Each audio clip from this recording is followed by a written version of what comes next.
같이 한번 읽어보겠습니다. 20절 한 절만 읽을게요. 자, 시작. 내가 너희에게 이르노니 너희 의가 서기관과 바리새인보다 더 낫지 못하면 결코 천국에 들어가지 못하리라. 마태복음은 천국에 들어가지 못하라는 말이 참 많이 나와요. 그래서 명시가 돼 있는 사복음서 중에 하나예요. 마가복음 이렇게 나오잖아요. 마태복음은 유독 너희가 어린아이 같이 하면 천국에 들어가지 못한다. 너희 의가 서기관과 바리새인보다 더 낫지 못하면 결코 천국에 들어가지 못한다. 우리가 산상순을 보면 굉장히 주님께 상처를 많이 받는 구절이 많습니다. 주님은 말끝마다 심판에 대한 메시지를 우리에게 전해요. 우리가 보시면 알아요. 예수님의 설교를 정직하게 하는 사람들을 보면 주님이 슬피 울며 이를 갈미 있으리라 바깥 어두운 율에 처하리라. 굉장히 그런 말을 설교 끝마다 항상 해요.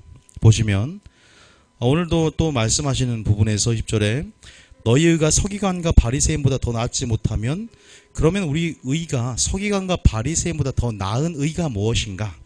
우리 그 의를 보이러 오셨고 또 그 사랑을 보이러 오신 줄 믿습니다. 그래서 오늘은요 그리스도님의 사랑, 하나님의 사랑에 대해서 그게 무엇인가 본질적으로 우리가 한번 성경으로 보기를 원합니다.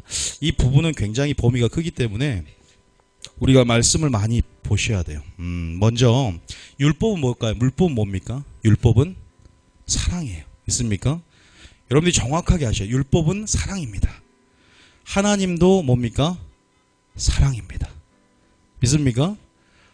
우리의 신앙의 목표가 뭐냐면 여러분들이 신앙의 목표, 여러분들이 신앙생활 하면서 깨달아야 할 것은 뭐냐면 하나님의 사랑인 줄 믿습니다. 하나님의 사랑의 길이와 넓이와 높이와 그 너비가 어떠한지 알아. 그 그리스도의 충만한 사랑이 여러분 가운데 있음을 통해서 그 사랑을 닮아가고 그 사랑이 기준되어지고 그 사랑 가운데 행하며 사랑의 열매를 맺는 것이 하나님의 예수님 우리에게 대한 요구인 줄 믿습니다. 근데 예수님께서 오늘 그 의를 설명하시면서 다시 말해서 그 사랑을 설명하시면서 우리에게 분명하게 말씀하신 요구들이 몇 가지가 있습니다. 뭐냐면 우리 먼저 우리의 사랑의 기준을 한번 살펴보셔야 돼요. 사랑의 기준. 그 사랑의 기준은 바로 말씀이 돼야 됩니다. 믿습니까? 그 사랑도 여러 가지가 있는데요. 그 사랑은 그 진리가 기준이 되고 다시 말해서 그 기준은 예수님이 돼야 됩니다. 자, 요한복음 13장 34절입니다. 차근차근 오늘 말씀을 보면서 우리의 사랑의 기준 그리고 예수님의 요구가 무엇인지를 정확하게 오늘 여러분 살펴보기를 원합니다. 자, 34절 한번 같이 한번 읽어보겠습니다. 새 계명을 너희에게 주노니 서로 사랑하라. 내가 너희를 사랑한 것 같이 너희도 서로 사랑하라. 여러분들에게 많이 말씀하신 제가 많이 말한 구절이죠. 내가 너희를 뭐한 것처럼 사랑한 것 같이라는 기준이 있어요. 그죠? 앞으로 다니지 마라, 준영아. 내가 너희를 사랑한 것 같이라는 기준이 우리에게 주어졌고 다시 말해서 우리의 믿음을 점검하려면 우리의 사랑을 점검해야 됩니다. 믿습니까? 우리의 믿음을 점검하는 것은 우리의 사랑을 점검하는 것이고 우리의 기준을 점검하는 거예요. 다시 말해서 우리가 서로 사랑하는 데 있어서 주님처럼 사랑하는가? 우리가 내 의인가 하나님의 의인가? 다시 말해서 주님이 사랑하신 것이 우리의 시금석이 되고 우리의 다림줄이 되고 우리의 기준이 된다는 사실을 믿으시기 바랍니다. 그러면 자, 그 사랑을 점검하는 데 있어서 이 구절 한번 살펴보겠습니다. 고린도전서 13장 3절 한번 읽어보겠습니다. 한번 이 구절 화면에 나왔는데 한번 읽어볼까요? 시작. 내가 내게 있는 모든 것으로 구제하고 또 내 몸을 불사르게 내줄지라도 사랑이 없으면 내게 아무 유익이 없느니라. 자, 다 같은 사랑이라도 사랑이 아니라는 거예요.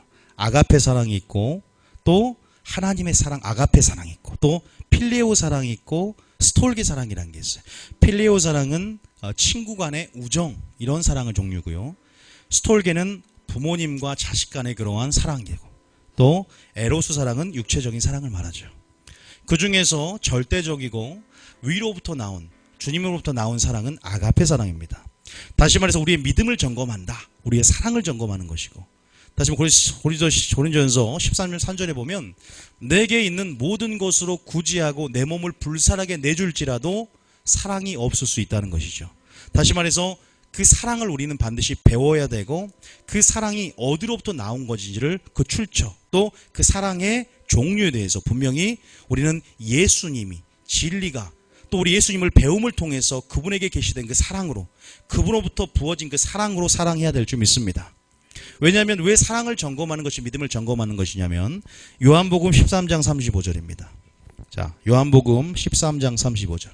다 아실 거예요. 이 말씀은 요한복음 13장 34절 35절 다 같이 한번 읽어보고 34절부터 읽어볼까요? 자, 시작. 새 기명을 너희에게 주노니 서로 사랑하라. 내가 너희를 사랑한 것 같이 너희도 서로 사랑하라. 그죠? 그러면서 35절에 뭐가 내 제자 된 증거냐? 뭐가 내 제자 된 증거고 뭐가 내게 붙어있는 증거냐? 그러면서 시작. 너희가 서로 사랑하면 이로써 모든 사람이 너희가 내 제자인 줄 너희가 알리라. 내가 너희를 사랑한 것 같이 서로 사랑하면 이로써 모든 사람이 너희가 내 제자인 줄 알리라 말씀하세요. 제자 된다는 것은 지식적으로 무엇을 배우는 그런 학문적인 지식이 커지는 저런 제자가 아니라 예수님을 따라가고 순종하고 선을 행하고 사랑하는 삶을 통해서 하나님께 속한 자의 사랑의 열매를 맺으면서 그 지식이 아니라 마음 안에서 사랑이 싹트고 열매를 맺으면서 냄새나고 향기가 나는 제자. 그 제자가 진짜 제자인 줄 믿습니다. 그러면서 요한복음 15장 8절에 동의라고 말하고 있습니다. 요한복음 15장 8절입니다. 요한복음 15장 8절에 시작. 너희가 열매를 많이 맺으면 내 아버지께서 영광을 받으실 것이요 너희는 내 제자가 다시 말해서 열매를 많이 맺는다. 우리가 열매를 그냥 맺기 위해서 하나님이 택하신 것이 아니라 열매가 항상 있고 열매를 더 많이 맺기 위해서 우리를 택하셨다라고 요한복음 15장 아래 구절을 보면 나와요. 15절에 보면. 열매를 많이 또 맺으면 내 제자인 줄 알리라면서 분명한 우리의 정체성과 또 믿음을 점검하는 법들 또 그것이 바로 사랑을 점검하는 것에 있다는 것을 다시 한번 우리의 기준을 살펴보고 또 우리의 분명한 것은 우리의 기준들, 시금석들을 다시 한번 확인해 보는 거예요. 다시 말해서 주님은 우리에게 사랑을 배우기를 원하십니다. 믿습니까? 자, 멈추지 않고 사랑을 배운다는 거죠. 자, 몇 절입니까? 에베소서 4장 20절입니다. 자, 성경을 찾아보면서 우리가 주님께서 우리에게 요구하신 것들이 무엇인가에 대해서 한번 보겠습니다. 자, 시작. 오직 너희는 그리스도를 그같이 배우지 아니하였느니라. 즉 우리는 그리스도를 배워야 됩니다. 배우는데 지식이 아니라 뭘로 배웁니까? 지식과 총명에서 자라가야 됩니다. 그 지식은 세상 지식, 어떠한 관념적이고 학문적인 지식이 아니라 여호와를 아는 지식, 내 삶 가운데 주님을 경험함을 통해서 야다, 즉 원어상의 그분을 경험함을 통해서 그분의 실체를, 그분의 생명을 받음을 통해서 그러니까 열매 맺는 삶까지, 즉 행하는 삶까지 주어지는 총체적인 개념이 히브리 언어에서 지식이라는 개념이에요. 다시 말해서 여호와는 지식과 세상 지식은 틀린 겁니다. 지식과 총명에서 자라가라는 말을 하고 있어요. 자, 어디서 나오냐면 골로새서. 자, 어디서 자라가냐? 자, 빌립보서 1장 9절입니다. 빌립보서 1장 9절. 빌립보서 1장 9절에 조금 우리가 처음에 소두에 좀 찾아보려고 그래요. 자, 시작. 내가 기도하노라. 너희 사랑을 지식과 모든 총명으로 점점 더 풍성하게 하사. 우리 사랑이요, 닮아가야 될 줄 믿으시기 바랍니다. 자라가야 될 줄 믿으시기 바랍니다. 뭘로요? 지식과 모든 총명으로 점점 풍성하게 하사. 또 한 구절 볼까요? 에베소서 3장 18절입니다. 에베소 3장 18절. 참 중요한 말씀이죠. 이 말씀은 19절까지 한번 읽어볼까요? 시작. 능히 모든 성도와 함께 지식에 넘치는 그리스도의 사랑을 자, 알고. 지식에 넘치는 그리스도의 사랑을 알고. 19절에 시작. 그 너비와 길이와 높이와 깊이가 어떠한지를 깨달아. 깨달아. 자, 다시 말해서요, 우리는 분명한 것이 뭐냐면 하나님의 사랑을 우리는 신앙의 목표가, 저는 그래요. 처음에 성경을 읽을 때에 설교를 위해서 또 목회자가 되기 위해 성경을 처음에 시작을 했죠. 근데 성경을 읽으면 읽을수록 그분의 사랑이 얼마나 위대한지, 성경을 읽고 그분을 경험하면 할수록 그분의 사랑이 얼마나 아름다운지에 대해서 하나님은 여전히 우리에게 자신의 성품을 계시하기를 원하세요. 선하시고 인자하신 그분의 그 본질인 그 율법인 그 하나님인 본질 그 사랑을 우리에게 보이기를 원하세요. 그것을 누가 봤냐면 사도 요한이 하나님 뭐라고 고백합니까? 사랑이라고 고백해냅니다. 그리고 우리가 그분을 알면 알수록 그분의 동기로 들어가면 될수록 그분의 마음으로 들어가면 들어갈수록 그분은 사랑 그 자체이시고 사랑하기 때문에 우리에게 구원의 역사를 보이셨고 사랑했기 때문에 창조 역사를 나타내심을 통해서 자신의 여호와로서의 이름을 우리에게 계시해 준다는 것입니다. 다시 말해서 우리는 신앙이 깊어질수록 그 사랑의 깊이와 넓이와 뭐라나요? 길이가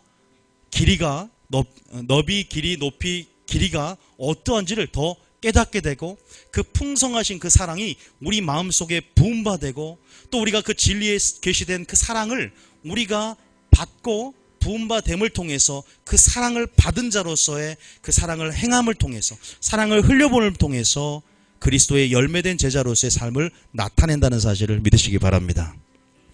여기서 분명히 말씀드리면요, 우리가 하나님께서 그 사랑을 계속 깨닫기를 원하세요. 다시 말해서 주님께 성경의 맥잡기를 요구하세요. 그죠?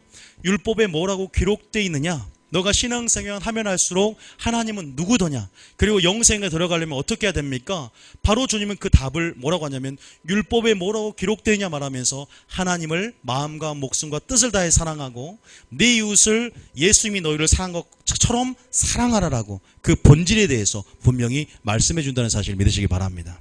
그런데 그 말씀은 어떻게 경험하냐? 바로 마리아처럼 진리에 계시된 그리스도를 배움을 통해서 다시 말해서 우리가 하나님께 속한 자로서 다시 한번 주님을 경험하고 진리 가운데 하나님으로부터 그 뭡니까? 하나님의 그 사랑을 마음에 부음받은 그 사랑을 우리가 배우고 또 그 진리에 대한 사랑이 우리 속에 영광으로 나타냄을 통해서 그 영광에서 영광으로 우리 형상이 화해짐을 통해서 우리가 나아갈 수 있다는 사실을 기억하시기 바랍니다. 여러분은 주님의 사랑이 주님의 영광이라고 고백할 수 있습니까? 이것이 주님의 아름다움이라고 그 주님의 사랑이 정말 그 나의 삶에 내가 본 주님의 아름다움이라고 고백해낼 수 있는 우리가 되셔야 될 줄 믿습니다. 우린 그런 고백이 있어야 돼요. 다윗이 주님의 그 영광의 그 아름다움들 그 영광을 아름답다라고 표현한 장면이 이사야 35장 2절에 나옵니다. 자, 이사야 35장 2절 한번 읽어보겠습니다. 자, 이사야 35장 2절입니다. 자, 이사야 35장 2절에 시작. 성하게 피어 기쁜 노래로 즐거워하며 레바논의 영광과 갈멜과 사론의 아름다움을 얻을 것이라. 그것들이 여호와의 영광 곧 우리 하나님의 아름다움을 보리로다. 우리가 하나님의 영광이 뭔지에 대해서 오랜 시간 저와 같이 설교를 들어도 잘 모르는 분이 있더라고요. 그 영광이 뭡니까? 하나님의 영광이 뭐예요? 하나님의 아름다움인데 그 아름다움이 뭐예요? 그것이 바로 하나님의 사랑이라는 사실을 기억하셔야 돼요. 그것을 깨달은 자마다 그것을 깨달아야만이 그것을 깨달은 자마다 그 사랑을 여러분 우리가 그 사랑 안에서 변화가 되고 그 사랑을 줄 수가 있습니다. 믿습니까? 여러분 그 사랑이 다시 말해서 주님이 창조를 행합니다. 오늘도 출애굽기를 하면서 하나님께서 애굽에서 우리를 구원해 내셨어요. 그 구원해 내신 이유가 뭘까요? 바로 하나님이 인간을 사랑하시기 때문입니다. 여러분 가운데 하나님이 병을 치유하기를 원하세요. 그죠? 왜 치유하십니까? 그분의 동기가 사랑이고 그 긍휼을 나타내신 사건이 바로 치유라는 사실을 믿으시기 바랍니다. 십자가 사건이 뭡니까? 죄인 되었을 때 우리를 사랑하신 것. 그분이 바로 그 사랑을 표현했기 때문입니다. 그분이 그의 사랑을 우리 가운데 나타낸 것이 바로 십자가로서 자기 사랑을 확증한 것이 바로 그 유명한 그 사랑의 하이라이트인 십자가 사랑인 줄 믿으시기 바랍니다. 다시 말해서 주님은 그 영광은 우리가 그 영광을 봐야만 합니다. 자, 고린도서 3장 18절에 이렇게 말합니다. 우리가 그분의 영광을 본다면 우리의 그분의 사랑을 깨닫는다면 우리는 주님을 닮아가게 될 것이다. 자, 고린도서 3장 18절에 시작. 우리가 다 수건을 벗은 얼굴로 거울을 보는 것 같이 주의 영광을 보며 뭘 봐요? 저는 이것이 주님의 사랑인 줄 믿습니다. 우리가 감추어진 보화라는 그런 비유 아시죠? 어떤 밭에 보물이 감춰져 있어요. 그 보물을 얻기 위해서 모든 소유를 팝니다. 모든 소유를 팔 만큼의 대가를 지불할 만큼의 가치가 있습니다. 저는 그 소유가 바로 그 땅에 감춰진 그 보물이 하나님의 사랑을 깨닫는 것이라고 믿습니다. 믿습니까? 그것이 천국이라고 믿습니다. 그 감추어진 하나님의 사랑, 그 감춰진 사랑을 예수님이 여시러 오셨어요. 그 감추어진 하나님의 그 본질적인 그 사랑의 아름다움을 예수님이 나타내 오셨습니다. 예수님은 그 사랑을 자신의 삶으로, 말로, 행함으로 그 사랑을 보이러 오셨고, 너희들도 나와 같은 길을 걸을 수 있고 그 사랑을 뿜는 자로, 너희 삶 가운데 너희 나눔과 너희 용서와 네 삶으로 나의 사랑을 드러낼 수 있는 그 영광을 하나님께 돌릴 수 있는 그런 자로 우리를 부르셨고 그런 길을 여셨다는 사실을 믿으시기 바랍니다. 다시 말해서 감추어진 밭의 비유 가운데 주시는 그 감추어진 소유는, 보물은 뭐냐면 하나님의 사랑인 줄 믿습니다. 믿습니까? 여러분, 우리가 다 수건을 벗은 얼굴로 거울을 보는 것 같이 주의 뭘 봐요? 사랑을 본다면, 그 동기를 본다면, 주의 마음을 들어가 이 세상을 구원하시고 창조하신 이유가 바로 그분의 사랑 때문임을, 그분의 사랑의 깊이와 넓이와 높이와 길을 깨달아 알아서 그 생수 같은, 생수의 근원 대신, 사랑의 근원 대신 그분의 본질로 들어가서 우리가 그렇게 된다면 어떻게 된다고요? 우리가 변화된답니다. 그와 같은 형상으로 화해진대요. 아들의 형상을 본받는 자가 된대요. 신의 성품까지 참여한 자가 된답니다. 그런 가능성을 열어놓으셨어요. 그러면서 영광에서 뭘로 이릅니까? 영광에서 이른다는 것입니다. 믿습니까? 우리의 그분의 영광을 봐야 됩니다. 우리의 눈으로 주의 기이한 법을 봐야 됩니다. 법만 보는 것이 아니라 그 법 안에서 주님의, 다윗이 보았던 아름다움을 봐야 됩니다. 이해되시죠? 다윗이 이것이 시편 119편에 율법을 사랑했고 그의 눈에서, 기이한 법에서 믿음의 눈을 통해서 주님의 아름다움을 받고, 그래서 다윗이 시편 27편 4절에 내가 한 가지 일 곧 그것을 구하리니 여호와의 아름다움을 앙망하며 성전에 사모하는 그것이라 고백하고 있는 것입니다. 그 아름다움은 바로 주님의 사랑의 길이와 넓이와 높이와 그분의 마음을, 심장을 들어가서 받은 그분의 뭡니까? 영광인 줄 믿으시기 바랍니다. 읽어볼게요. 시작. 내가 여호와께 바라는 한 가지 일, 그것을 구하리니 곧 내가 내 평생에 여호와의 집에 살면서 여호와의 아름다움을 바라보며 그의 성전에서 사모하는 그것이라. 신앙생활 오래 하지만 하나님의 사랑에 대해서 우리가 절대 성품의 의심에 의심하지 않아야 됩니다. 믿습니까? 그분의 사랑은 신실합니다. 그분은 우리와 택한 자와 언약을 맺고 우리는 언약 백성이 되었습니다. 그래서 신약 구약이 있는 거죠. 그분은 그 언약에 대해서 미쁘고 의로우시고 신실하시고 변함없으신 분이세요. 여전히 우리에게 사랑을 주시고 여전히 우리에게 복을 주시고 여전히 우리에게 부어주기를 원하시는 분입니다. 그러나 우리가 언약 안에서 연약합니다. 우리가 완전한 성령 충만을 예수님처럼 받으면 그렇게 열매를 맺겠죠. 그러나 우리는 연약하고 우리는 상처가 많고 우리는 흠이 많습니다.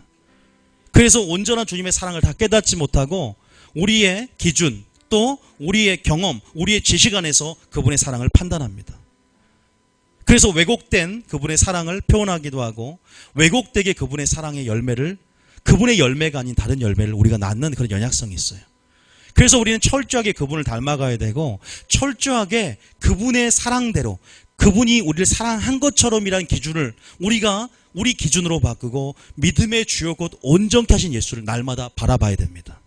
날마다 진리 가운데 그분의 지식과 총명으로 자라가야 되고 은혜와 지식에서 그분의 사랑에서 그분의 형상까지 자라나야 될 줄 믿습니다. 자라난다고 제자간다고 되는 것이 아니라 그분의 영광을 봐야 된다니까요. 믿습니까? 그분의 아름다움을 봐야 됩니다. 그분을 경험해야 됩니다. 오랜 신앙생활에도 그분을 지식적으로 말고 그분을 뜨겁게 경험하지 못한 사람이 얼마나 많은데요. 그 뜨겁게 경험해서도 그분을 잃어버린, 그 첫사랑을 잃어버린 사람도 많습니다. 그게 수많은 그리스도인들의 현존하는 모습이고 실존입니다. 우리는 주님의 그 사랑에 대한 뭐가 합당한 반응이 뭘까요? 예배인 줄 믿으시기 바랍니다. 주님의 사랑에 대한 합당한 반응이 예배예요. 주님의 그 사랑에 대한 합당한 응답과 표현이 우리의 찬양입니다. 주님의 사랑에 대한 합당한 그 응답과 표현이 우리의 율동입니다. 주님의 사랑에 대한 합당한 응답과 표현, 그 반응이 바로 우리의 또한 다윗처럼 춤을 추고 찬양하고 그것이 우리의 예배라는 사실을 여러분 믿으시기 바랍니다. 다시 말해서 주님의 사랑을 깨달은 만큼 성숙된 예배자가 된다는 것입니다. 믿습니까? 어떻게 사랑을 맛보지 않는 자가 사랑을 줄 수 있겠습니까? 우리가 사랑을 받은 자로서 주님이 우리 사랑 우리 마음에 부음바 되었다고 말씀하세요. 로마서 5장 5절 한번 보겠습니다. 로마서 5장 5절에. 로마서 5장 5절에. 시작. 소망이 우리를 부끄럽게 하지 아니함은 우리에게 주신 성령으로 말미암아 하나님의 사랑이 우리 마음에 부은 바 됨이니. 우리에게 주신 성령으로 말미암아 하나님의 사랑이 우리 마음에 부은 바 되었다. 우리 마음에 하나님께서 성령을 통해서 사랑을 부어주셨고 우리는 이 사랑을 알고 믿고 우리는 하나님은 사랑이라고 고백해내야 되고 우리가 날마다 사랑을 줄 수 있는 삶을 살기 위해서는 이러한 사랑의 확신을 가지며 담대함으로 주님 앞에 나아가야 될 줄 믿으시기 바랍니다. 믿습니까? 자, 요한일서를 잠깐 봐볼까요? 요한일서 2장에 보면 자, 믿음의 분량을 세 부류로 말합니다. 청년, 어린아이, 장성한 분량. 이 세 부류가 나눠지는데 자, 한번 봐볼까요? 자, 요한일서 2장의 10절인가요? 요한일서 2장 12절 한번 읽어보겠습니다. 12절에 시작. 자녀들아 내가 너희에게 쓰는 것은 너희 죄가 그의 이름으로 말미암아 사함을 받았으며. 자녀들아 그러면서 너희 죄가 그의 이름으로 사함을 받았다 말하죠. 좀 더 영적으로 성숙된 아비들에게 말하죠. 13절 시작. 아비들아 내가 너희에게 쓰는 것은 너희가 태초부터 계신 이를 알았으며. 아비들은 영적으로 성숙한 분량의 아비들은 누구랍니까? 태초부터 계신 이를 아는 것이고 또 청년들은 뭐예요? 청년들아 영적인 청년들은 너희에게 쓰는 것은 악한 자를 이겼다. 자 14절 한번 다시 한번 봅니다. 시작. 아이들아 내가 아이들아. 너희에게 쓴 것은 너희가 아버지를 알았으며. 자 아이들은 이제 아버지를 알았어요. 근데 아비들은 뭐랍니까? 아비들아 내가 너희에게 쓴 것은 너희가 태초부터 계신 이를 우리가 알았으며. 여기서 이것은 흔히 믿음의 분량에 따라서 나눠서 또 설교하는 것을 우리가 볼 수 있습니다. 여기서 아비들의 특징을 보면 태초부터 계신 이를 알았다는 거예요. 그게 무슨 말일까요? 그것이 모든 것의 근원이신 스스로 있는 자라고 말씀하시는 그분의 존재의 근원, 그분이 우리 바로 사랑의 근원 되시는 분임을 깨닫는 것입니다. 모든 것 가운데 그분이 동기를 사랑을 가지고 요한이 고백한 것처럼 하나님은 사랑이시라. 이거 굉장히 위대한 고백입니다. 요한이 성경을 썼기 때문에 우리는 요한을 통해서 계시된 그 성경을 읽으면서 형식적이고 지식적으로 받아들일 수 있지만 우리가 아무런 정보 없는 상태에서 하나님을 사랑이라고 고백해낼 수 있다는 것, 존재의 근원이시고 스스로 있는 자이신 모든 그 존재 자체가 권위가 되시고 모든 자기 자신이 본질이 되시는 말씀으로 태초부터 계셨고 영원 전부터 계속 계셨던 그분께서 존재의 근원인 그분께서 바로 말씀으로 계셨고 그분이 사랑 그 자체셨다는 그 본질을 끄집어낼 수 있다는 것. 여러분이 신앙생활 가운데 모든 것들 가운데 그 사랑을 끄집어낼 수 있다면 여러분 지금 풍성한 삶을 살고 있는 것입니다. 믿습니까? 그분의 성품도, 그분의 영광도, 그분의 치유도, 그분의 예언도 모든 것이 사랑을 따라서 이루어졌고 긍휼을 따라서 행했다는 그 사실을 고백해낼 때 여러분의 신앙은 위대해지게 될 줄 믿습니다. 굉장한 신앙이에요. 태초에 계신 이가, 태초에 계신 이, 창세 이전부터 그분에 관한 여러분 모든 그것은 정말 계시된 것이죠. 감춰진 것이고. 자, 그래서 우리가 그 사랑을 깨달아야 되는데 요한일서 4장에 기록되어 있죠. 요한일서 4장 7절입니다. 요한일서 4장 7절이죠. 요한일서 시작. 사랑하는 자들아 우리가 서로 사랑하자. 사랑은 하나님께 속한 것이다. 이게 저는 굉장히 지식적이었어요. 굉장히 쉬웠고 그런데 제가 계속 자의에서 청년에서 계속 믿음이 자라가다 보니까 이게 너무나 위대한 거예요. 이 사랑의 깊이와 넓이와 높이, 이 고백이, 이 사랑이란 주님의 그 본질이 이게 다라는 걸 깨닫는 거예요. 제가 왜 성령학교를 하게 된 줄 아세요? 왜 성경의 맥잡기를 하게 된 줄 아십니까? 주님이 율법에 뭐라고 기록되어 있느냐 성경의 맥잡기를 요구하셨어요. 너 율법에 뭐라고 기록되어 있어? 성경의 맥은 흐름은 뭐야? 라고 한마디로 나에게 물어봤을 때 나는 정리할 수가 없더라고요. 그런데 하나님의 사랑, 이웃 사랑이라고 내가 지식이 아니라 정말 이 안에 주님이 그 사랑이라는 걸 따라서 모든 구원과 창조를 행하셨는가? 그 역사를 계시하실 때 남는 그 본질이 사랑이더라고요. 우리를 사랑하실 때 끝까지 사랑하시는 그 사랑을 우리가 이해하는 것이 바로 사랑에 합당한 반응이 예배이기 때문에 그 사랑을 이해한 만큼 진짜 성숙된 예배자가 되더라 이 말입니다. 그렇게 그 사랑의 본질을 완벽하게 드러내러 오신 분이 또 그 모든 것의 실체이신 예수 그리스도인 줄 믿습니다.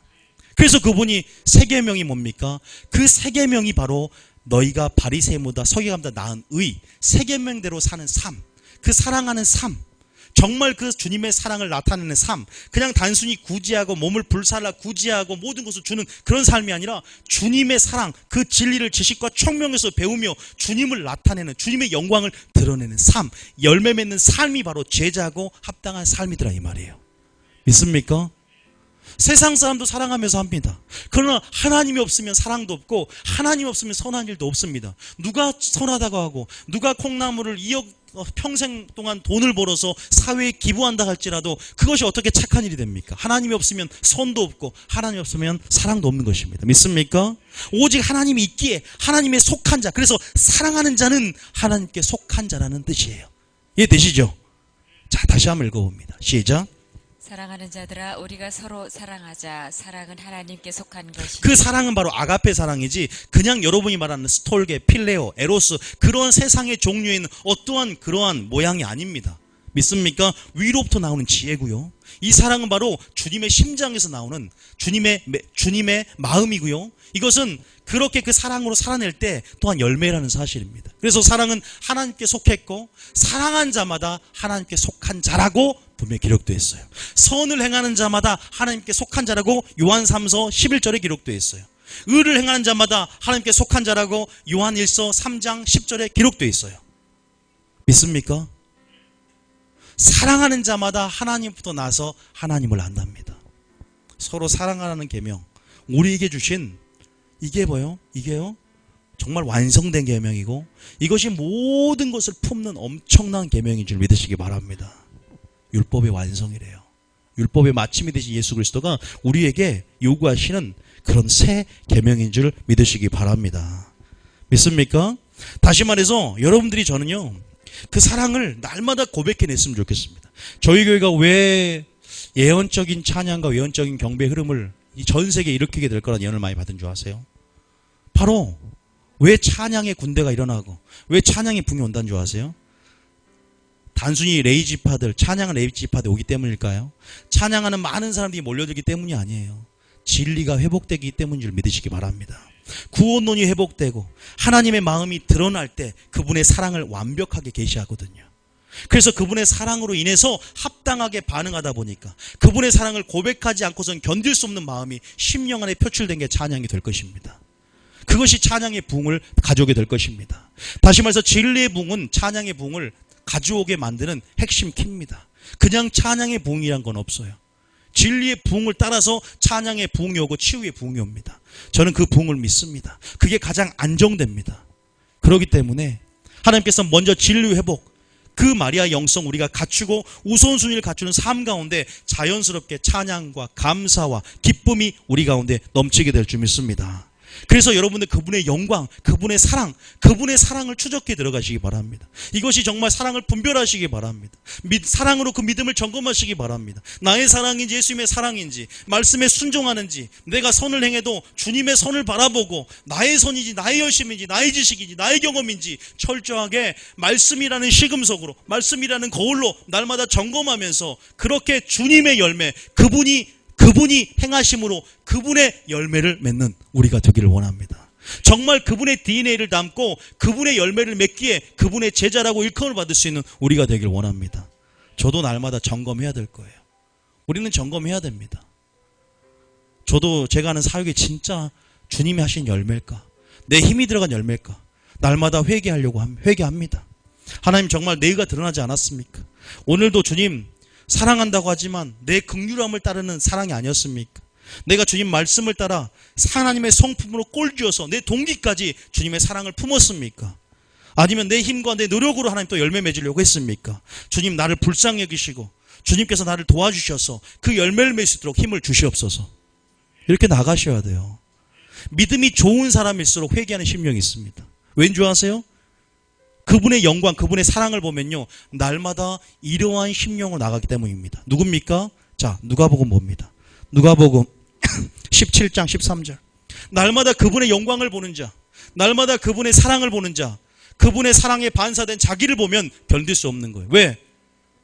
우리가 그분의 영광 앞에 어떻게 우리 죄인이 있습니까? 여러분, 주님 만나보세요. 꼬꾸러집니다. 그분 앞에. 우리가 어떻게 감히 그분 앞에 서요? 우리가 그분의 영광 앞에 우리의 죄인된 우리가 어떻게 섭니까? 17장 13절에 시작. 소리를 높여 이르되 예수 선생님이여 우리를 불쌍히 여기소서 하거늘. 이것이 바로 합당한 반응입니다. 주여 어찌할 거라는 심령으로 주님 앞에 회개할 때 성령을 선물로 주신 줄 믿으시기 바랍니다. 이 가난한 심령이 우리에게 있어야 돼요. 이 상하고 통회하는 심령이 우리 가운데 있어야 됩니다. 물론 기쁨도 있어야 되고 우리 안에 왕의 권세도 있어야 되지만 반면에 빚진 자의 심령과 가난한 심령 안에서 날마다 나의 무능력과 나의 한계성을 인정하며 날마다 우리의 약함이 주님의 강함이 되는, 그분의 우리의 무지가 주님의 지혜가 되는, 그래서 그분을 인정하며 보험사의 주님을 인정하며 그분을 의지하는 삶이 우리의 믿음으로, 의인은 믿음으로 삶은 사람의 행동 양식이 되어야 될 줄 믿습니다. 소리를 높여. 세리는 멀리 서서 감히 눈을 들어 하늘을 쳐다보지도 못하고 다만 가슴을 치며 이르되 하나님이여 불쌍히 여기소서 나는 죄인으로소이다 하였느니라. 자, 보세요. 우리는 죄인이 아니라 의인이 되었지만 우리가 균형 형성이라는 것은 왕의 권세를 가지면서도 우리가 죄인 중에 괴수라는 그 심령이 있어야 돼요. 이 두 가지의 변진법칙 사이에서 우리가 우리의 정체성을 잘 확립을 하셔야 돼요. 또 우리가 가진 어떤 하나님 안에서의 관계성에서의 그런 자기의 분명한 그런 부분들이 있어요. 죄인이기도 하고 또 우리가 왕으로서의. 자, 그 다음 넘겨보세요. 그러면 주님이 뭐라고 평가하는지 봅시다. 그 의의가 어떠냐? 그 의의가 뭐냐? 바리새인과 서기관만 낳은 의의에 대해서 정확히 설명을 하잖아요. 자, 시작. 내가 너희에게 이르노니 이에 저 바리새인이 아니고 이 사람이 의롭다 하심을 받고. 이게 바리새인보다 나은 의인 줄 믿으시기 바랍니다. 더 의롭다 여기를 받았어요. 믿습니까? 주여 나를, 왜? 주님의 사랑을 보고서, 주님의 영광을 보고서 우리가 우리 자신을 거울로 비춰줄 때 우리는 그러한 겸손으로 자기를 낮추는, 그러한 우리가 하나님이 원하시는 그분의 형상으로 화해지는 줄 믿으시기 바랍니다. 또 한 구절 볼까요? 자, 누가복음 5장 8절. 베드로가 주님의 영광을 봤어요. 주님이 놀라운 기적을 행했어요. 근데 주님 이것은 사랑이 아니잖아요. 이것은 기적이잖아요. 배를 2배나 잠길 만큼 큰 기적이죠. 뭐가 기적을 낳아요? 사랑이 기적을 낳습니다. 주님은 사랑을 통해서 기적을 일으키고 사랑을 본 거예요. 단순히 기적을 본 게 아니에요. 그분의 사랑을 통해서 기적을 낳는 영광을 본 거예요. 믿습니까? 저는 여러분들이 그 치유 자체에 너무 주목하지 않았으면 좋겠어요. 그 치유를 행하시는 하나님께 주목했으면 좋겠습니다. 왜냐하면 치유 자체의 아름다움, 그분의 영광이라고 고백해버리면요, 10나병 환자 중에서 9나병 환자는 그 치유만 받고 다 떠나서 주님께 돌아오잖아요. 그러나 치유의 하나님의 그 사랑에 주목한 자는 그 사랑, 주님의 성품의 아름다움에 주목하여 감사로 영광을 돌리게 되는 것입니다. 이해되셨죠? 다시 말해서 누가 5장 8절도요, 사랑은 기적을 낳고, 여러분들이 그 사랑, 그 성품을, 그 성품 사역, 저희 교회는 성품 사역이에요. 그 성품, 그 사랑을 주목할 때 또 어떻게 돼요? 나는 죄인이로소이다. 나를 떠나소서.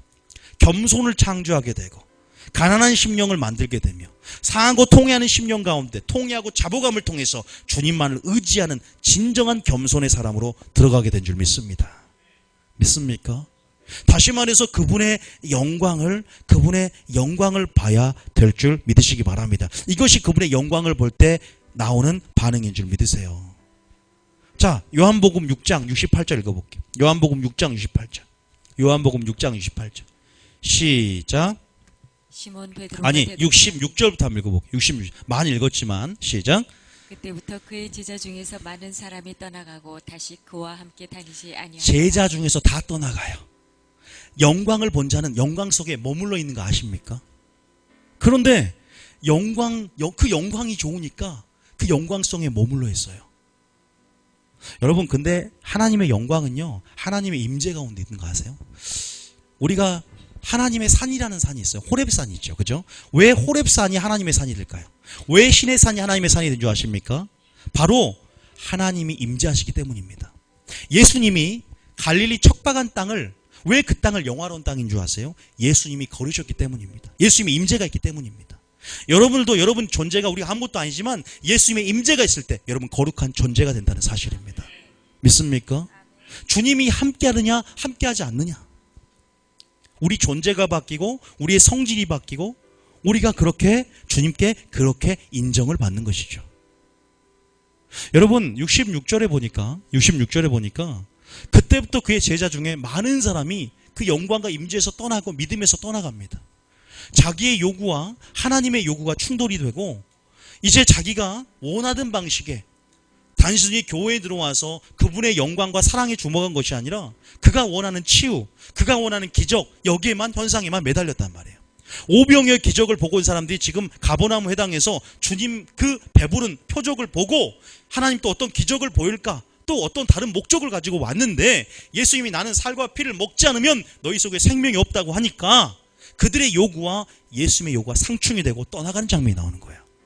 우리는 우리의 뜻이 아니라 하나님의 뜻이 여러분의 아름다움이 되어야 됩니다. 그 뜻은 사랑입니다. 이해되십니까? 다시 말해서 그때부터 그의 제자 중에 많은 사람이 떠나가고 다시 그와 함께하지 않지만 어떤 자만이 영광 가운데 머무르고 그 임재 가운데 함께하느냐, 바로 12제자가 이르시되 너희도 가려느냐. 10나병 환자 중에서 9나병 환자는 어디 갔느냐. 다 떠나, 대다수가 떠납니다. 마지막 때. 그러나 그분의 영광을 보고 그의 사랑에 주목하고 그 사랑에 중독된 자는요, 그 사랑에 머물게 되고 그 사랑을 배우게 되며 그 사랑이 바로 진리, 영생의 말씀에서 나오는 줄 알게 됩니다. 그래서 뭐라고 합니까? 주여 영생의 말씀이 주께 있사오니 내가 네게로 가오리까. 믿습니까? 주님은 진리를 통해서 자기의 사랑을 계시한단 말이에요. 이해되셨죠? 지금 이렇게 보세요. 진리를 통해서 진리를 통해서 자기를 계시한다는 사실을 믿으시기 바랍니다. 여러분 그리스도를 배운다는 것은요 진리를 통해서 배우는 거기 때문에 하나님은 마리아에게 네가 좋은 편을 택하였으니 사랑을 배울 거야. 그러니까 네가 빼앗기지 않을 거야. 믿습니까? 왜냐하면 다 떠났잖아요. 9나병 환자도 떠났고 대다수의 제자들도 떠났고 12제자만 남았고 한 나병 환자만 남았고, 그래서 그분의 영광을 볼 때 우리가 죄인입니다. 나는 죄인입니다. 지금 나를 불쌍히 여기셔서 이러한 가난한 심령, 이러한 상하고 통해하는 심령, 이것이 우리가 주님 앞에서 열매 맺는 비결인 줄 믿으시기 바랍니다. 회개에 합당한 열매를 맺는 비결인 줄 믿으시기 바랍니다. 이것이 오늘날 떠나지 않고 주님께 붙어있음을 통해서 생존하는 비결인 줄 믿으시기 바랍니다. 신명기 4장 4절은 그렇게 말하고 있어요. 신명기 4장 4절. 신명기 4장 4절. 시작. 오직 너희의 하나님 여호와께 붙어 떠나지 않은 너희는 오늘까지 다 생존하여. 그게 생존의 비결이에요. 붙어 떠나지 않아야 됩니다. 너희를 다 가려느냐 그랬잖아요. 9나병 다 떠났어요. 왜? 치유나 기적이나 어떤 현상에 보이는 것에 주목하면 안 됩니다. 기적의 하나님, 생수의 근원, 사랑의 근원, 그 예수님께 주목하고 그 시선을 고정해야 됩니다. 그것은 하나님의 임재가 있고 하나님의 영광이 있습니다. 이 교회에 하나님의 영광이 있다면 그 영광을 바라보시고 시선을 고정하고 떠나서는 안 됩니다. 그래야 붙어있을 때, 주님께 붙어있을 때 우리가 생존하게 되고 날마다 그 사랑을 계시해 주시고 그 사랑 가운데 풍성한 열매를 맺게 될 줄 믿습니다. 그 영광을 사랑이라고, 그 영광을 주님의 성품이라고, 그 십계명을 주님의 거룩함이라고 고백해낼 수 있는 우리가 되기를 원합니다. 믿습니까? 영광을 사랑이라고 하는 것이 첫 번째 방법이고, 두 번째는 빚진 자의 심령이 돼야 됩니다. 뭐가 된다고요? 첫 번째는 영광을 사랑이라 고백할 수, 성품이라 고백할 수 있어야 되고, 또 진짜 그 사랑을 흘려보내기 위해서는 빚진 자의 심령이 있어야 돼요. 우리가 1만 달러 비유 아시죠? 1만 달란트의 비유는 뭐냐면 하나님께 우리가 형언할 수 없는, 갚을 수 없는 엄청난 6조 이상의 그러한 빚을 진 자로서의, 우리가 원수 되었을 때 그분이 우리를 사랑하셨고 우리를 길러주는 애지만 먼저 낳아주는 애, 십자가를 통해서 우리를 구원해준 그 큰 은혜가 우리 속에 구원의 즐거움으로, 구원의 첫사랑으로 우리 속에 간직돼야 될 줄 믿으시기 바랍니다. 그 빚진 자의 심령을 가진 자만이 100데나리온 빚진 자를 용서하고 사랑하고 나타낼 수 있다는 사실이에요. 내가 그 사랑을 맛보지 않았어요. 내가 평생 동안 주님을 믿어봤지만 그 사랑이 뭔지를 한 번도 체험해보지 못했어요. 한 번도 체험해 못한 사람은 한 번도 그 사랑을 줄 수가 없습니다. 어떤 사랑의 종류인지를 모릅니다. 내가 용서받았기 때문에 내가 용서받을 수 있는 줄 믿으시기 바랍니다. 내가 용서받을 수 없는 것은 내가 용서받지 못했다고 느끼기 때문입니다. 그러나 우리는 우리가 용서받았다는 사실을 기억하고 다시 한번 그 사랑을 여전히 나에게 구원을 행하시고 창조를 행하시고 사랑을 보이시고 우리 마음에 사랑을 부으신 그 사랑을 깨달아서 우린 그 사랑을 배우고 그 사랑으로 성숙되어져서 그 사랑을 받을 뿐이 아니라 이젠 빚진 자의 심령에도 그 사랑을 주며 용서하며 덮어주고 그 사랑 가운데 행하는 우리가 되어야 될 줄 믿습니다. 빚진 자의 심령이 되셔야 됩니다. 믿습니까? 우리가 빚진 자의 심령으로 하나님께서는 날마다 값으로 산 자가 되기를 원하세요. 그럼 우리가 비판자가 되지 않습니다. 그럼 우리가 판단자가 되지 않습니다. 나도 용서하셨는데 제가 그런 마음이 많이 들더라고요. 하나님께서 제가 어떻게 완전하기 때문에 내가 이 자리에 쓴 게 아니잖아요. 저도 죄를 짓고 죄의 종로로 하는 영역이 굉장히 많아요. 저도 십자가의 모든 게 못 받은 것이 아니라 내가 진짜 구원받을 수 있을까 할 정도의 죄의 성품들이 제게 있습니다. 제가 압니다. 그래서 그것을 날마다 못 박으로 하지만 또 반복적으로 또 그 죄가 지어지는 경우가 있어요. 참 여전히 고민이고 여전히 주님 앞에 기도하면서 엎드리고 있습니다. 그러나 제가 이러한 영역들을 알기 때문에 이렇게 부족한 나도 하나님께서 나를 사용하여 주는데 또 내게 와서 이러한 유의 내가 용서를 빌거든 나를 용서해 주는 그 주님의 사랑이 제가 깨달아진 게 있기 때문에 나조차도 용서해 줬는데 내가 이 사람을 못 용서하겠냐 이런 마음이 진짜 생기더라고요. 제가 그전에는 그러지 않았는데 그분의 사랑을 우리를 먼저 사랑하신 그분의 사랑을 알고 믿어놓으니 하나님의 사랑이 되고 그 사랑을 받았기 때문에 내가 용서를 경험해봤기 때문에 용서가 되는 것을 체험해봤습니다. 그래서 중심으로 형제를 용서한 게 무엇인가? 왜냐하면 저는 이미 주님과 원수 되었을 때 버림받은 자였어요. 그러나 나를 용서하셨고 나를 죄에서 구원받던 살이 내가 최근에서야 그게 깨달아진 거예요. 십자가가 굉장히 초보 같지만 우리가 신앙이 깊어질수록 십자가가 어떤 의미인지 십자가 외에는 아무것도 전하지 않는 그 말이 무슨 말인지를 저는 이제 깨닫게 되는 것입니다. 그거 초신자 때 깨닫는 십자가와 장성한 분량이 돼서 깨닫는 십자가는 또 다른 차이가 있더라고요. 왜 사도 바울이 그 율법에 능했던 사도 바울이 왜 십자가 외에는 전하지 않겠느냐 말을 이제 알겠습니다. 그게 진짜고 그 안에 놀라운 사랑이 감춰져 있고 그래서 우리는 철저하게 빚진 자의 심령이 값으로 산 자가 되었다는 것. 내가 내 삶의 주인이 아니라 나는 남을 위해 사는 자가 됐고 이제는 예수를 믿는 믿음에 사는 자가 됐다는 사실을 인정하며 그렇게 의지를 들이면서 사랑을 행해야 될 줄 믿습니다. 그렇게 용서해야 될 줄 믿습니다. 그러면 우리 가운데 놀라운 역사들이 치유의 역사들이 회복의 역사들이 그 영광들이 우리 가운데 나타나게 될 줄 믿습니다. 믿습니까? 하나님께서 우리에게 사랑을 우리가 당신은 사랑받게 태어난 사람이 있죠.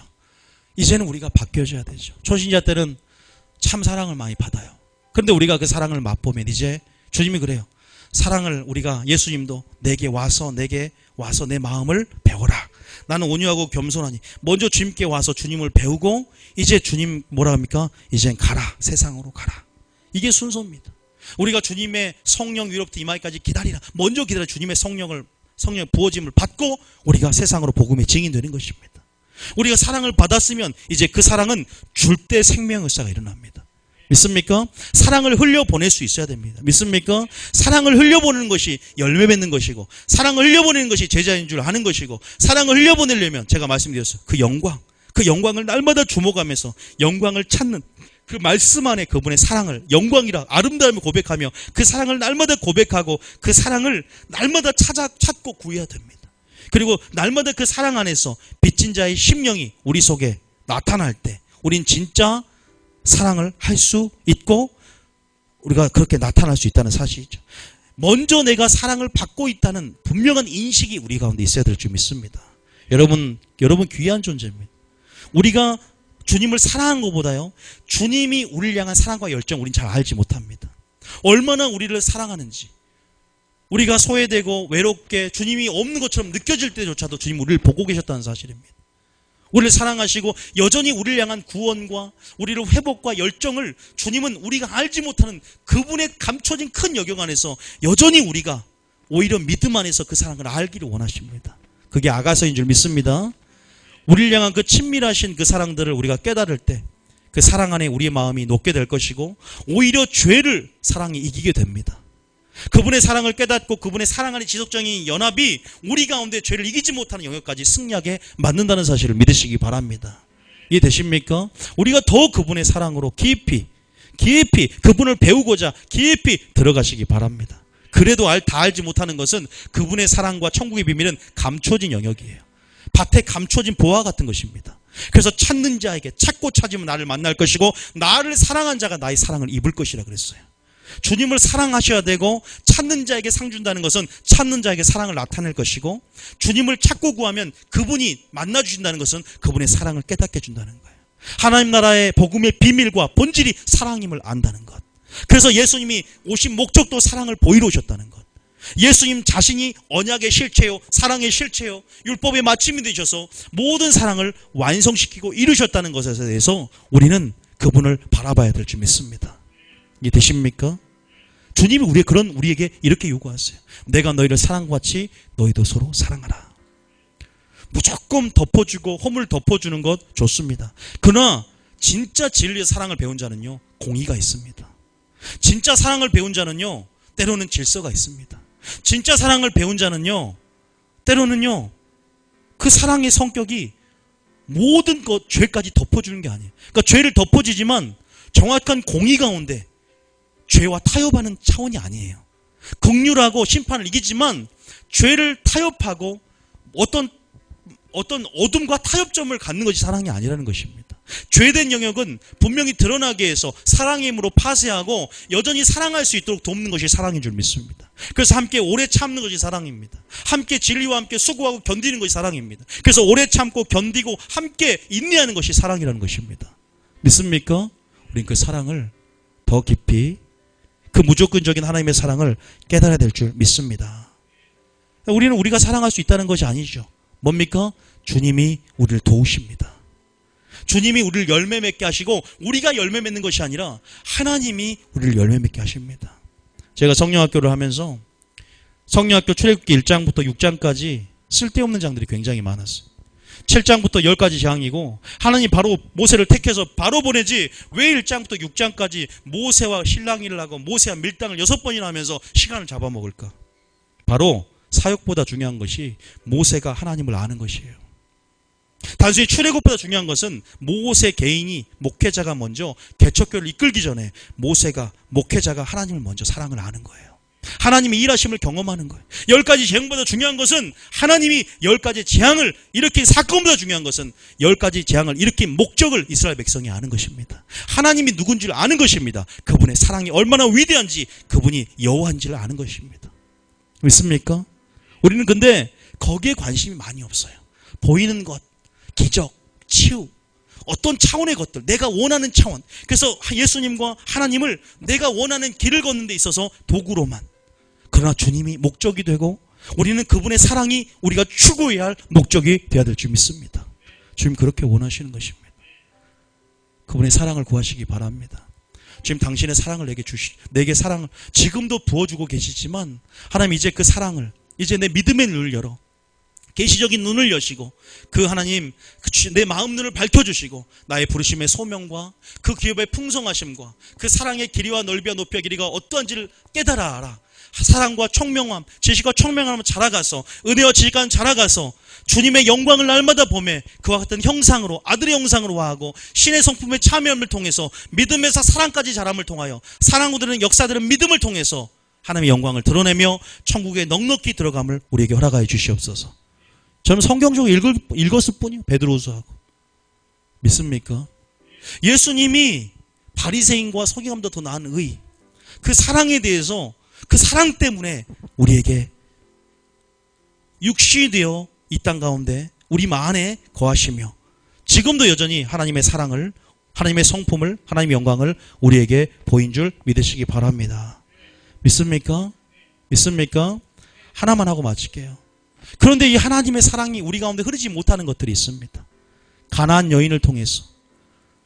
여러분, 우리가 하나님이 우리 가운데 성령이 역사하는데 누가 막냐면 마귀도 아니에요. 마귀는 우리의 자유의지를 거슬러 행하지 않아요. 우리가 때로는 그런 영역 안에서 우리의 죄된 성품, 또 마귀는 그것을 합법적으로 권세하려고 애를 씁니다. 다시 말해서 우리 육신이, 우리의 욕심이, 우리의 자아가 하나님의 사랑을 막고 성령 흐름을 제한시키며, 다시 말해서 우리가 깨끗한 그릇이 되고 날마다 주님이 우리 가운데 역사할 수 있도록 주님은 날마다 우리가 깨끗한 그릇이 되길 원하시고 사랑에 흘러낼 수 있는 통로가 되길 원하십니다. 우리의 모든 우리의 그릇을, 도구를 우리를 깨끗하게 해야 될 줄 믿습니다.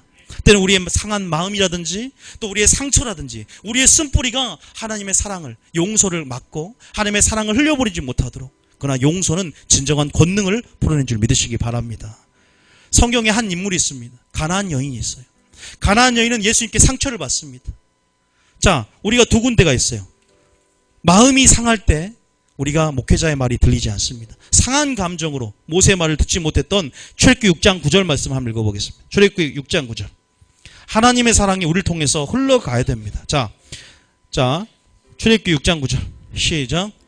모세가 이와 같이 이스라엘 자손에게 전하라. 그들이 마음의 상함과 가혹한 노역으로 말미암아 모세의 말을 듣지 지금 이게 무슨 아니하였더라. 말이냐면 하나님께서 출애굽기 3장에 모세에게 소명을 주시고 내가 이제 너에게 하나님의 이름을 나타냈어요. 스스로 나는 존재한, 난 스스로 있는 자라고. 하나님은 애굽신과는 다른 하나님의 존재 자체, 그 자체가 권위가 되어서 나는 태초부터 있는 자라고. 그러면서 자기의 이름을 계시했고 아브라함과 이삭과 야곱이 나타난 하나님이라고 계시했고, 또 네 팔을 넣어봐라, 나병이 걸렸고 다시 넣어봐라, 치유됐고, 지팡이가 또 뭡니까, 뱀이 됐고, 꼬리를 잡으니 막대기가 되고, 다시 이러한 것을 통해서 하나님을 충분히 나타내고 하나님을 알게끔 해서 바르게 갑니다. 근데 바르게 가는데 오히려 내보내지 않고 짚을 이제 주지도 않고 벽돌을 꿇고 더 심한 고역된 노역 생활을 하게 또 만듭니다. 그러니까 뭐예요? 모세가 그들에게 하나님은 적과 꿀 땅에 너희가 줄 것이고 이스라엘 너희의 하나님이 되어서 너를 구원할 것이며 너를 속량하고 너를 건져낼 것이다 설교를 했어요. 8절까지. 그런데 9절에 모세가 이와 같이 설교를 합니다. 모세 설교 가운데 마음이 상함과 가혹한 노역으로 말미암아 모세의 말을 듣지 못하는 거예요. 우리는 보통 설교를 통해서도 하나님의 기름 부음과 사랑이 풀어질 수 있습니다. 그러나 때로는 우리의 마음의 상함과 가혹한 노역으로 말미암아 듣지 않는 연약함을 우리 인간들은 다 가지고 있죠. 그죠? 또 마찬가지예요. 가나안 여인이요, 예수님께서 자기를 개라고 했습니다. 자, 그 구절 있죠. 마태복음 15장이 나오죠. 예수님이 이방인 그 가나안 여인에게 개라는 표현을 썼어요. 그러면서 그 이방인 여인의 마음을 아프게 했습니다. 자, 마태복음 15장에 보면 그럴 때 우리는 어떻게 반응해야 되냐? 우리는 정면 돌파해야 됩니다. 믿습니까? 하나님의 깊은 뜻을 알고 인내하며 그분을 믿고 신뢰해야 됩니다. 그분의 성품 의심하지 않고 그것이 확고하면 그 말씀을 붙들어야 됩니다. 믿습니까? 인내로 축복받았고 그 상을 돌파해서 축복받는 사람이 가나안 땅. 그러나 이 모세의 백성들은 결국은 10가지 재앙을 통해서 끝까지 모세에 원망하잖아요. 다시 말해서 가나안 여인은요, 보세요. 마태복음 15장 보세요. 자, 예수님이 뭐라고 해요? 때로는 예수님뿐만 아니라 여러분의 리더나 주의 종이나 가족이나 많은 기대가 큰 모든 단체 가운데 그러한 일들이 비일비재하게 일어나게 됩니다. 사람이 사는 데이기 때문에. 15장 보면 그래서 어디 나옵니까? 자, 25절입니다. 자, 시작. 23절부터 한번 읽어볼게요. 시작. 예수는 한 말씀도 22절부터 어차피 다 내용을 좀 아시면 좋으니까 시작. 가나안 여자 하나가 그 지경에서 나와서 소리질러 이르되 주 다윗의 자손이여 나를 불쌍히 여기소서 내 딸이 흉악하게 귀신 들렸나이다 하니 23절에 예수는 한 말씀도 대답하지 아니하시니 제자들이 와서 청하여 말하되 그 여자가 우리 뒤에서 소리를 지르오니 그를 보내소서. 24절에 예수께서 대답하여 이르시되 나는 이스라엘 집에 잃어버린 양 외에는 다른 데로 보내심을 받지 아니하였다 25절에 하시니 여자가 와서 예수께 절하며 이르되 주여 저를 도우소서. 주여 나를 도와달라고 도움을 요청하는데 26절에 시작. 대답하여 이르시되 자녀의 떡을 취하여 개들에게 던짐이 마땅하지 아니하니라. 굉장히 상처를 받았을 거예요. 예수님도 나로 인하여 실족하지 않은 자가 복이 있도다 그랬어요. 여러분, 그런 상황 가운데 가나안 여인은 주여 올소이다마는 개들도 제 주인의 상에서 떨어지는 부스러기를 먹나이다. 어떻게 반응하느냐? 믿음으로, 영적으로 반응하셔야 돼요. 때로는 하나님 말씀으로 상처를 처리하는 훈련이 돼야 되고, 우리가 주님 앞에 말씀 안에 그 말씀을 끝까지 붙잡고 나아가는 정면 돌파의 삶, 그리고 또 인내 가운데 하나님 약속을 끝까지 신실하게 그분을 사랑이 여전히 그분이 사랑을 행하시는 그 구원의 역사를 일으키는 그 창조 역사를 일으키는 그분을 믿는 믿음. 주님은 이 여자가 이렇게 될 줄 알고 있었을 거예요. 그러나 그 여자는 분명하게 인내했고 예수께서 대비하시되 여자여 내 믿음이 크도다. 외면하지 않고 구원의 역사를 일으켰다는 사실을 믿으시기 바랍니다. 믿습니까? 사랑이 흘러간다는 것. 우리가 온전한 깨끗한 그릇이 되라는 요구를 주님 분명히 하세요. 그래서 디모데후서 2장 22절에는 우리가 어떤 주님, 결국은 모세가 이스라엘 출애굽을 이끈 것이 아니라 모세를 통해서 내가 너를 통해서 말할 것이고 내가 너를 통해서 일할 것이니 너는 가서 그러고다 전하라. 선자를 보낸 것처럼. 우리는 우리의 힘과 우리의 어떤 것이 아니면 제 목회가 제가 합니까? 하나님이 저를 통해 하실 수 있도록 그분의 권능의 역사를 풀어내려면 그분의 사랑을 흘려보내려면 제가 깨끗한 통로가 되어야 됩니다. 믿습니까? 제가 여러분들에게 상처로 반응하면 여러분들에게 분노할 수 있어요. 여러분들에게 어떤 차원에서 한국교회가 이렇게 된 거에 있어서 굉장히 내 가지고 있는 열정만 갖고 의분을 표할 수 있다는 거예요. 그러나 주님의 마음을 품고 교회를 비판하면 그 사랑 안에서 교회가 회복하고자 하는 교회를 하나님이 회복하고자 하는 그 열정을 표현할 수 있다는 거예요. 주님만 아십니다. 그 동기는. 내 단순히 분노냐 아니면 주님의 마음으로 연결돼서 그분의 심장에서 나오는 표현이냐. 이해되십니까? 다시 말해서 21절에 이렇게 말하죠. 21절에. 자, 시작. 그러므로 누구든지 이런 것에서 자기를 깨끗하게 하면 이런 것에서 뭘 한다고요? 자기를 깨끗하게 하기만 하면 모세를 훈련시켰던 것처럼 저를 또 훈련시키고 있는 것처럼 여러분을 지금 훈련시키고 있는 것은 바로 이것이 깨끗하게 되는 것이 바로 순종이라는 거예요. 이렇게 돼야 그분의 사랑이 우리를 통해서 나타내고 그분의 사랑이 우리를 통해서 흘러간다는 것입니다. 믿습니까? 우리를 손을 두고 우리를 통해서 일하시는 하나님이세요. 우리를 통해서 하나님 나라를 확장시키는 분입니다. 우리를 통해서 자신의 사랑을 나타내는 분입니다. 우리의 관계를 통해서 하나님의 사랑과 하나님의 용서를 나타내십니다. 우리의 관계를 통해서 하나님은 섬김과 나눔을 나타내십니다. 우리의 삶을 통해서 하나님의 영광을 드러내고 우리의 삶을 통해서 우리의 빛과 소금의 삶을 통해서 하나님의 영광을 전하기를 원하십니다. 우리가 하나님의 방법이란 것입니다. 믿습니까? 우리가 하나님의 방법이에요. 하나님도 우리의 방법이고 나도 하나님의 방법입니다. 여러분도 하나님의 방법인 줄 믿으시기 바랍니다. 그러므로 누구든지 이런 것에 자기를 깨끗하게 하기만 하면 귀히 쓰는 그릇이 되고 거룩하고 주인의 쓰심에 합당하며 모든 선한 일에 준비함이 될 줄 믿으시기 바랍니다. 이 패러다임의 전환이 한국교회에 있어야 되는 거예요.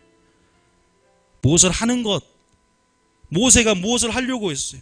애굽에서 40년 동안 바로의 궁정에서 오랫동안 40년 동안에 학술에 능했고 학문과 교양을 갖춥니다. 그런데 하나님이 40년 동안에 거기서 훈련시키는데 또 어디로 보내니까 불완전해요. 그래서 40년 동안 이제는 완전 애굽의 그런 모든 것들을 하나님이 지우기 위해서 하나님이 40년 광야 생활 가운데 그들의 지도자로서 인격을 갖춘 훈련을 또 보냅니다. 2단계. 철저하게 그의 힘을 빼고 철저하게 하나님이 그를 통해 일할 수 있도록 그가 그러나 훈련되었고 지도자로서의 자질을 갖추었고 그러나 결국은 그는 소명을 받을 때 자기는 할 수 없다라고 그런 자리까지 왔을 때 주님이 그를 사용했고 그를 통해서 자신의 능력을 나타낸 줄 믿으시기 바랍니다. 지금 여러분을 통해서 하나님 일하기를 원하세요. 하나님의 영광을 드러내기를 원하세요. 하나님의 사랑을 흘려보내기를 원하십니다. 그럼 내가 어떤 자가 되어야 됩니까? 내가 깨끗한 자가 되어야 됩니다. 하나님 말씀과 기도로 깨끗한 자가 되어야 됩니다. 청년이 무엇으로 그 행실을 깨끗하게 하오리까? 주의 말씀을 따라 상간다는 것은 주님의 말씀대로 사랑하는 삶을 말합니다. 진리를 베드로전서 1장 22절입니다. 우리가 진리를 순종해야만이 하나님 말씀에 순종하는 것이 사랑이고 진리를 순종할 때 우리 영혼이 깨끗하게 되어 중심으로 형제를 용서한다, 사랑한다고 표현합니다. 자, 시작. 너희가 진리를 순종함으로 너희 영혼을 깨끗하게 하여 거짓이 없이 형제를 사랑하기에 이르렀으니 마음으로 뜨겁게 서로 사랑하라. 우리가 어떻게 깨끗해진다고요? 진리에 순종할 때입니다. 내가 일러준 말로 이미 너를 깨끗하게 했나니. 여러분, 그러기 때문에 여러분이 하나님의 온전한 그릇이 되길 원합니다. 온전한 하나님의 통로가 되길 원합니다. 하나님을 나타낼 수 있는, 또 하나님을 드러낼 수 있는 그런 하나님의 영광스러운 도구와 깨끗한 그릇으로 여러분 사용받기를 원합니다. 사랑을 여러분 그러게 사랑을 흘려보내고 또한 세 가지가 있겠죠. 먼저 내 것을 깨끗이 하는 것, 그리고 하나님의 영광이 사랑임을 알고 날마다 그 사랑을 여러분들이 날마다 구하셔야 되고, 또 여러분 그 사랑을 여러분 충분히 그 사랑을 깨닫고 그 사랑을 고백하면서 먼저 사랑을 그 빚진 자의 심령이 우리 가운데 만들어졌을 때 우리는 온전한 사랑을 흘려보내고 우리가 주님의 사랑을 내가 받은 만큼 나타나게 될 줄 믿습니다. 이해 되십니까? 하나님께서 오늘도 우리에게 서로 사랑하라고 말씀하세요. 여러분 사랑의 근원이신 주님을 주님이 계속 마지막 때 저희 교회에 드러내실 겁니다. 왜? 진리가 회복되니까 그분의 사랑이 회복이 됩니다. 불법이 성하면 사랑이 식어집니다. 그러나 불법이 아니라 하나님의 법이 이 교회 가운데 세워지면 그 사랑이 풍성해질 줄 믿으시기 바랍니다. 그럼 여러분이 작은 예수가 되고 하나님의 사랑을 전할 그런 많은 사람들이 일어나서 하나님 나라를 확장시키고, 그래서 하나님 나라의 본질인 그 사랑 가운데 우리가 반석에 든든히 견고하게 세워지게 될 줄 믿습니다. 그래서 그것을 기억했으면 좋겠고요. 우리가 오랫동안 신앙생활 했다고 사랑을 아는 것도 아니고 직분이 높다고 사랑을 아는 것도 아닙니다. 사랑하는 자가 사랑을 압니다. 순종하는 자가 사랑을 깨닫습니다. 겸손한 자에게 은혜를 주신 하나님께서 그 사랑을 알게 하십니다. 천국의 비밀을 알게 하십니다. 더한 자에게는 계속 더하게 하시고 없는 자는 있는 것도 빼앗아서 또한 있는 자에게 주시는 하나님이세요. 그렇기 때문에 여러분들이 오늘 하나님께서 주시는 그 사랑, 우리 마음에 분바된 그 사랑을 알고 믿고 확신을 갖고 또 그 사랑을 또 우리가 계속적으로 하나님께서 우리 주의 성령이 떠나지 않도록 또 우리가 주님께 날마다 기도하고 성령 충만함을 받아서 여러분 하나님께 날마다 붙어있고 날마다 순종하고 선을 행하고 진리를 순종함을 통해서 그렇게 우리가 열매 맺는 우리가 되기를 원합니다.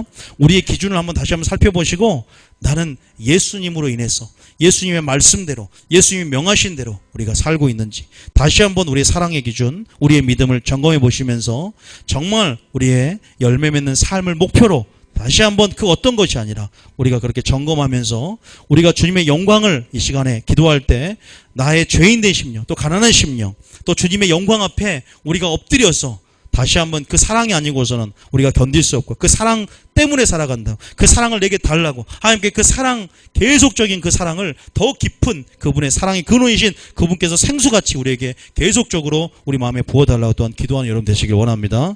믿습니까? 자, 우리가 기도 한번 할게요.